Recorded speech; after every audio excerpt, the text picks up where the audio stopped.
আমাদের টুকিটাকি গল্পের আজকের গল্পটি হলো মুনলাইট ফরেস্টের গোপন রহস্য। এক বৃষ্টি ভেজা বিকেলে লীলা তার বাড়ির চিলেকোঠা ঘাটাঘাটি করছিল। হঠাৎ সে একটি পুরানো ধুলো মাখা মানচিত্র খুঁজে পেল।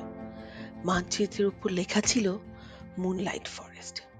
সেখানে কিছু অদ্ভুত চিহ্ন এবং একটি জায়গা চিহ্নিত ছিল, যার নাম দ্য হুইসপারিং ট্রি।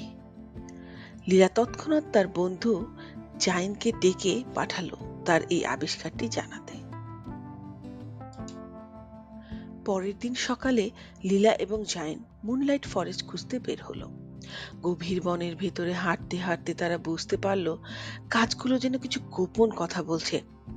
হঠাৎ তাদের সামনে একটি সোনালী লোমের শিয়াল হাজির হলো। কে এই মুনলাইট ফরেস্ট প্রবেশ করার সাহস দেখায়? শিয়ালটি ধূর্ত হাসি দিয়ে জিজ্ঞেস করলো। জাদুকরি শিয়াল টিকো লীলা এবং জাইনকে বনের ভেতরে নিয়ে গেল।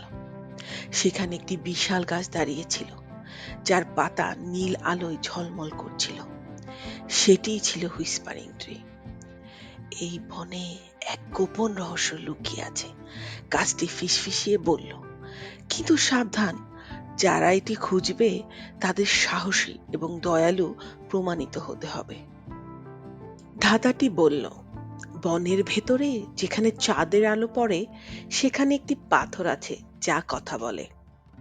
লীলা এবং জাইন বনে ধাঁধার সূত্র খুঁজতে লাগলো। কিছুক্ষণের মধ্যেই তারা একটি রহস্যময় প্রতীক সম্বলিত জলজলে পাথর খুঁজে পেল। লীলা পাথরটির উপর হাত রাখতেই প্রতীকগুলো আলোকিত হয়ে উঠল এবং একটি গোপন পথ খুলে গেল। সেই পথ ধরে তারা একটি গোপন চেম্বারে পৌঁছলো।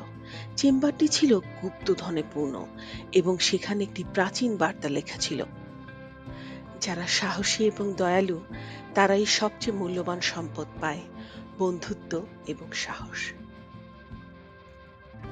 আমাদের টুকিটাকি গল্পের মুনলাইট ফরেস্টের গোপন রহস্য গল্পটির এখানে শেষ।